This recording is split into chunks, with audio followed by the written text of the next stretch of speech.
there's certain people I meet where it's like, whoa, okay, and you're one of those. Well, I have a very different experience. I only know about you what I've heard. I've never heard your show. I had to ask you, are you Joe? Because I somehow knew you were like into fitness, and everyone out there seems to be a weightlifter. And you're out, or even Danielle seems like she did lower body today.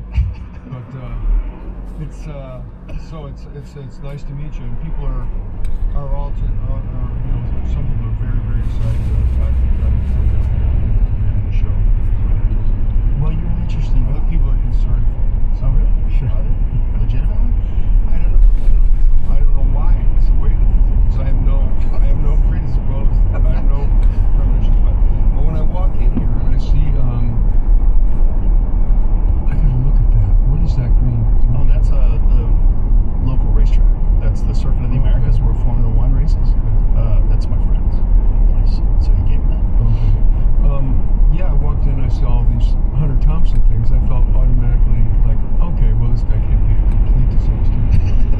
And then I walked down the hall, and there's Hunter wearing a hat that I gave him. Oh, that hat with the gun? Yeah, the one where he's in a cockpit, it looks like. Yeah. That's a dog hair hat. That's dog hair. It's made out of dog hair? Yeah.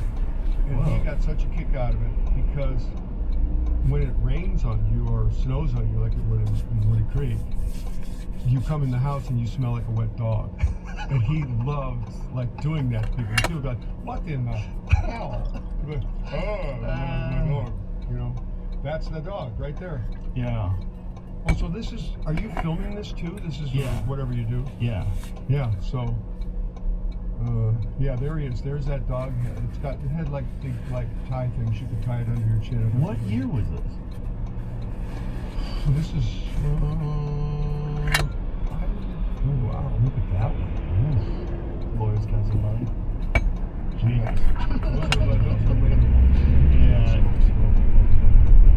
That was, we had hearing protection on it too.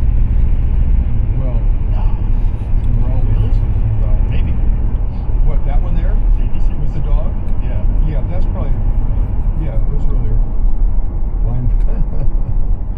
Blind bat, where's that? That's funny. It's a historic piece, I guess. When did you meet him? I met him, let me drink your magic coffee here. Whose coffee is this? Laird Hamilton's. Magic Laird Coffee. Hamilton's Superfoods. I met him, it was one of those years, maybe it was after my first real year on Saturday Night Live, maybe it was 1977,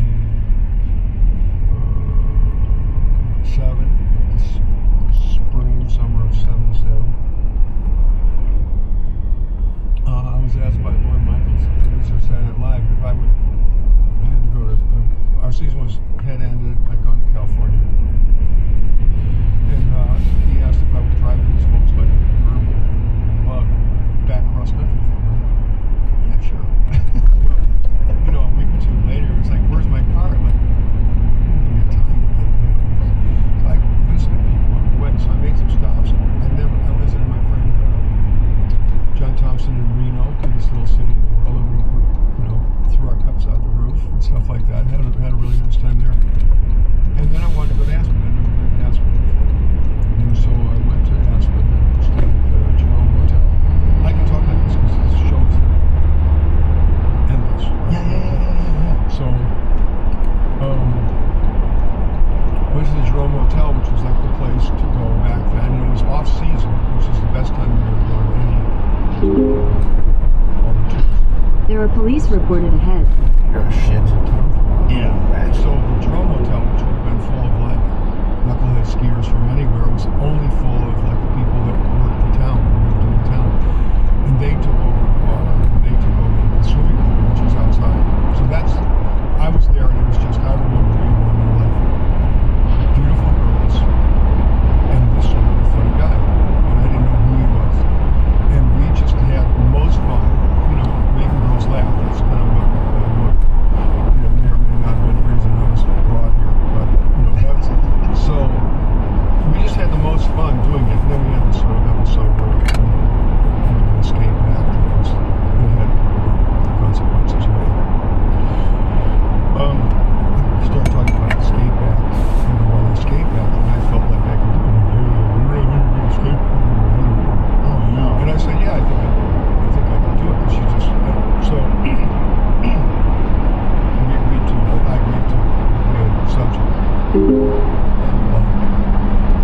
Police reported ahead. I just thought he was like a funny guy.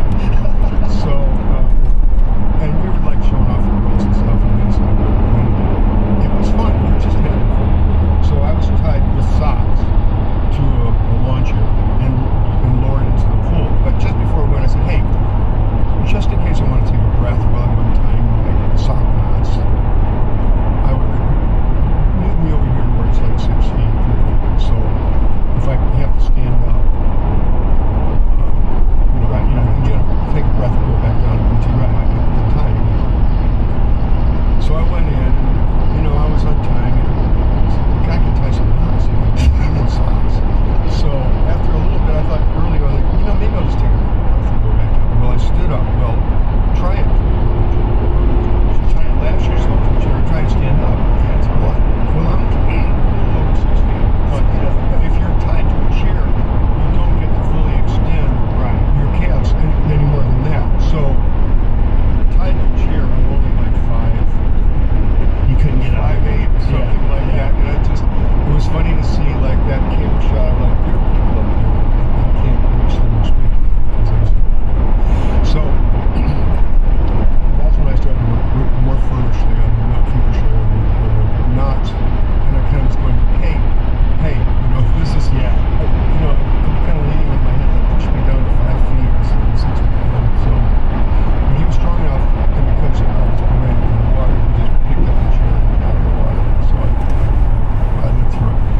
But it was a funny way to meet someone. And the next day I found out that this was hunting sticks. He never asked him his name? No. He never asked me my name. I don't know that he knew who I was either. I think he thought I was just a funny guy, and we were kind of like holding court and being funny. Everything starts with good health. That's why AG1 is the 5 free travel packs in your first box. So, but you have figured out this way of navigating life where, like, you're not a cell phone guy. You probably don't even have email, do you? No, I have them. I have these things now. If you have children, you have to get a cell phone, Right? Because they will not answer the telephone, but they will answer the text. So that's Right. not a great deal. Yeah. But you've managed to stay blissfully detached in some sort of way. Yeah, my email is AOL. Is it really? Yeah. So that was my.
Depp was at the typewriter. Was that in the movie or was that in the documentary? Where's that the typewriter? He's talking about how the 1960s there was this great wave of change, and then the high water mark. yes, You see it in the it's mountains. It's there. beautiful, beautiful picture. Oh my God, Yeah. it's amazing. And when Johnny Depp is saying the way he's saying it, Yeah. it's like it's so beautiful and melodic. Yeah. When should you mostly realize this? It's about the most famous. It's the most famous film in the world.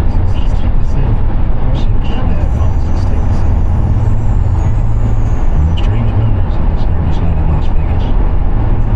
Has it been 5 years? 6? It seems like a lifetime. The kind of peak that never comes again.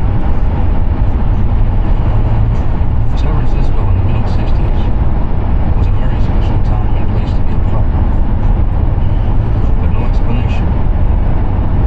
No mix of words or music or memories can touch that sense of knowing that you were there and alive in that corner of time of the world. Whatever it was.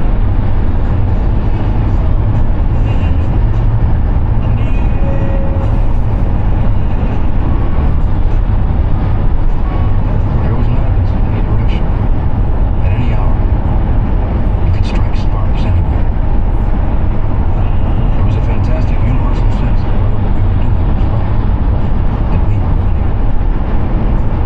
And that, I thought, was a hand. That sense of inevitable victory over the forces of all and evil. Not in any mean or military sense. We didn't need that. Our energy would simply prevail. We had all the momentum. We were riding the crest of a high, beautiful day. So now, less than 5 years later, you can go up on the steep hill in Las Vegas and look west. And with the right kind of eyes, you can almost see the high water mark. That place where the wave finally broke and rolled back.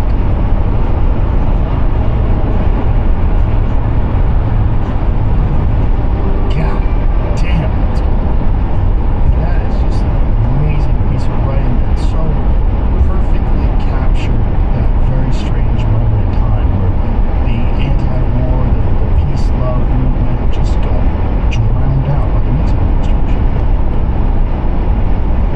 It's a beautiful piece. It glistens your eyes to see it. Not just thinking of Hunter and the words that he said, seeing Johnny and how close Johnny and Hunter became, how much they loved each other, how much they shared each other. It's really a beautiful piece. Thank you. Yeah, it is a beautiful piece. And it's just so fucking perfect. Just perfect.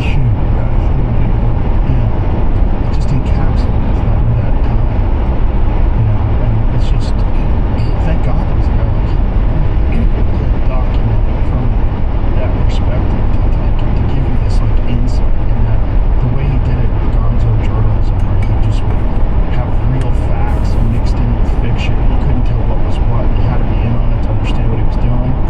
Yeah, you had to enter the event to comment on it, you had to be a part of it. You played it. I did play with Yeah, it. we were talking about it before. I loved it. The Right. Buffalo Room. Yeah, Buffalo. Was that weird to play in front? There's a lot of responsibility. Yeah. And it was any actor that has to play either a living person, especially a living person, or a famous person, has a real responsibility to that person. You can't just be that person for 90 minutes. You have to realize that person was that person for 60 some odd years or 70 or however many years the person was. You've got to try to get all that into an hour and a half or 2 hours. You've got to try to take in as much as you can so you're not lying. At least do the best you can to say this is who I think he was, this is who I think the person was, she was. Did you run, There's a stalled vehicle ahead. try to talk to him as him? Well, he was living in the guest house. So you were around all the time. Yeah. So I would go to work, and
There's a stalled vehicle ahead. whatever he was, the people who knew.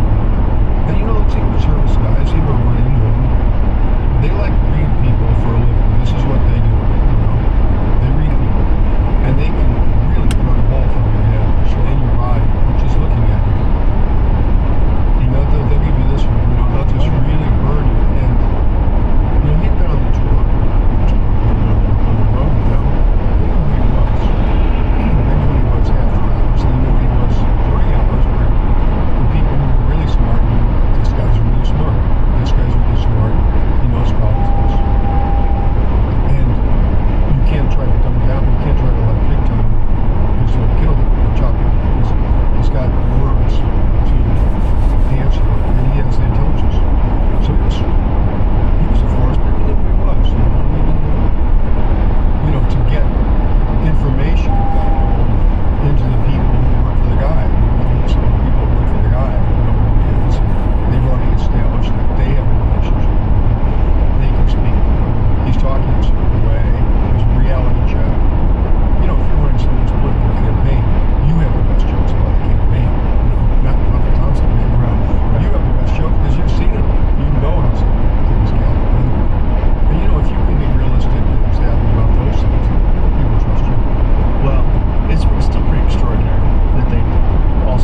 vehicles ahead. Everything illegal, and just threw water on the whole movie. And then everything changes. Then you have the 70s, music starts getting weird. The 80s, it completely falls apart. Cars start looking like shit. People start dressing stupid. It's Now like, you're talking. Yeah. Now you're talking. It's a real language. Yeah. It's like, I never tied it all to that sweeping thing, but when you revisit that, you realize how much harm that did, that kind of lawmaking. But let's all agree that the cars don't look as good as they used to. Okay, let's watch it. Who are those people that say that are really good problem solvers? I see them every once in a while, and they're like, how does he do it? I say, well, first I gotta say, what can we agree on? Okay, so we can agree that the cars don't look so good. well, they look good. It used to be that every single year, every single car looked different Yes. than the year before.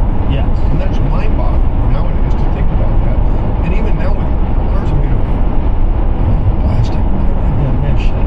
They're made of nothing. They're not made of steel. They did it with steel back then. Right.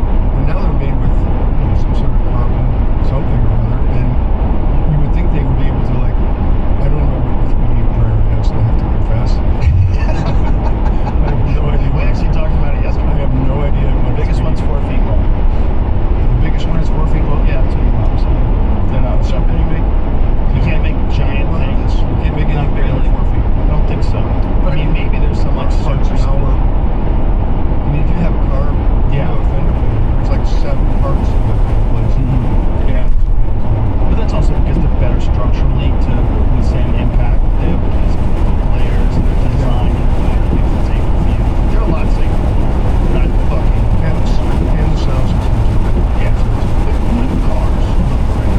New cars are awesome. There's a lot of like really good American cars. A lot of really good American cars. But in the 1970s and 1980s, a drop off, a significant drop off in the 60s. The 60s cars were some of the best cars of all time. They got a 65 Corvette, one of the greatest looking cars the world has ever It's a seen. 62. Oh, those are beautiful too. Model 1, the first one, Generation 1. But like, you know, Camaros and Barracudas, like they made beautiful, wild looking cars back then. And I think a lot of that had to do with just the way creativity was encouraged in the 1960s. It was more free flowing. The music was completely radical and different. Politics was radical and different. And that's why they passed those laws. They passed those laws to stop the anti-war movement. It was the civil rights movement and the And the guy they anti-war put movement. in charge was a man who had absolutely no qualifications. He had no qualifications to do any of it. No. It's kind of I've got some friend who's been trying to get me to do a movie about it, but the person responsible for making all the laws was someone who had absolutely no background in any of the fields, no knowledge whatsoever, just a total huckster. Yeah. Got himself out in front of it. Well, they probably had a mandate. They gave them a mandate. This is what we're going to do. This is the plan. We're going to lock up all these hippies. I'll carry the flag. I'll carry the flag. You know, whatever it is. You know, Yeah. I'll run up the hill. Exactly. Yeah. Well, I heard that Buick is going to make a car, and I this could be wrong, but I heard they're going to make a car next year that's not going to look like any car ever. It's going to be like a brand new, whatever the hell, 25, 26 Buick, and it's not going to look like the 24 or 5. It's going to look like its own individual thing that they're going to try to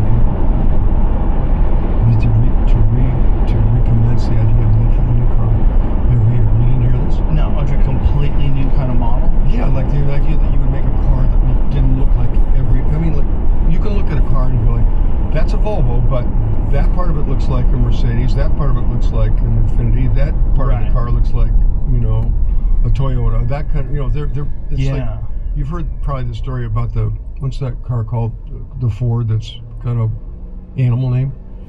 Mustang? Taurus. Taurus. Now there's a story, now it could be apocryphal, that the Ford Taurus, you never heard this one? No. I thought you were like this guy, and I don't know. Taurus is a piece of shit. Okay, well, the Taurus, the Taurus is like, it's not the most beautiful car in the world, but it was a huge seller for Ford. They sold a lot of them. And the story is that these guys at Ford designed a car, and they took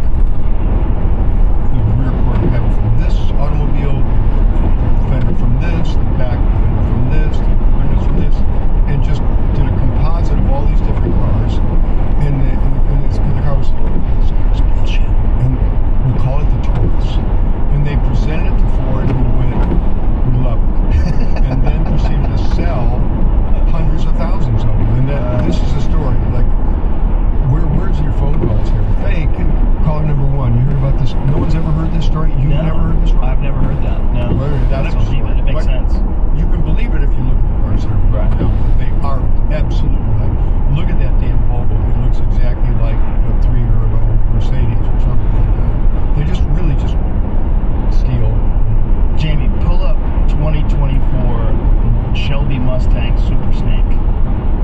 So there's still Better yet, some Jamie, cars. roll it in. Just check out what this looks like. There's cars that they make today that are unique looking No. and look I wish badass. I'd bought a Shelby back when I first had a paycheck. Oh, yeah. They're such beautiful cars. That's Oh. look at that. Come Well, on. that kind of funny when I first look at it, it looks a little Chevy. It does a little bit. It could be like a Camaro. I mean, look at that. That looks like Chevy. I mean, that's a beautiful car though, right? Well, you know, you That's can a photograph either fucking- of us from a certain angle. No, I've seen that one in real life. That's a beautiful car. Yeah, That's a beautiful car. That's better. Oh, and it sounds amazing. I hate to hit anything. In what way? I hate to bump into anything. It looks like I'd have to. Yeah, you'd have to replace a lot of It's just shit. me, so. That's true. That's See what? Can you that's bring up real. that picture there? What's the rear look like? Oh, it's got a spoiler. Yeah. Come on. No, That how do looks you feel about spoilers? fucking badass. That thing looks awesome. That looks amazing. Well, I think the original one is like the super coolest car. Oh of yeah. all. That's Oh, no doubt. I mean, if you go back and look at, like, pull up a Boss 429, 1969 Boss 429. This to me is the pinnacle of muscle car design. Is the Boss 429? Like that is just That's pretty good. spectacular. So Look now at that. what year is- Look at that. Well, Come- that's pretty I close. mean, Well, that's that- got that scoop in the front. Yeah. But that's pretty close to the Bullet year, right? The Bullet car. 68. Yeah, Bullet was 68. I actually have a recreation of that. I was watching it. They found the original Bullet car? Did you know that? Yes. I was Yeah, it reading sold about for that like this $3 week million. because I saw it was on TV last Yeah. week, and I've watched it a lot of times. That movie because I think Steve McQueen's pretty damn good. But when you watch the movie, it's obviously the roaring through San Francisco and all that sort of stuff it's famous for, and then there's the ending where there's the sort of story ends with kind of a flaming crash. It's kind of not really kind of an ending in a way, but watching it this particular time, it was all the moments in between all that really make the movie. Yes. All the quiet in between, where he's in the grocery store, he's with Yes. the girl, it's the mailbox, he's seeing these people, and he has this very quiet inner self that's dealing with people very respectfully, and his blood pressure only moves, the needle only starts to move when he gets with the bad guy, Chalmers, who's obviously a fraud of some sort, and he's got him you see him not just as an actor keeping it cool, but as like a cop keeping it cool with a person he knows is trying to use him. And those just watching that part of the performance and that part of the story was much more interesting. The first time I saw all that as its own weave through it. Yes. The car stuff had very little to do with what I was getting from the people. The car stuff was nothing. And his boss was a great actor, Simon Oakland. I think his name was. He was great as his boss. He said, "I'm going to hold this till Monday morning." That kind of guy.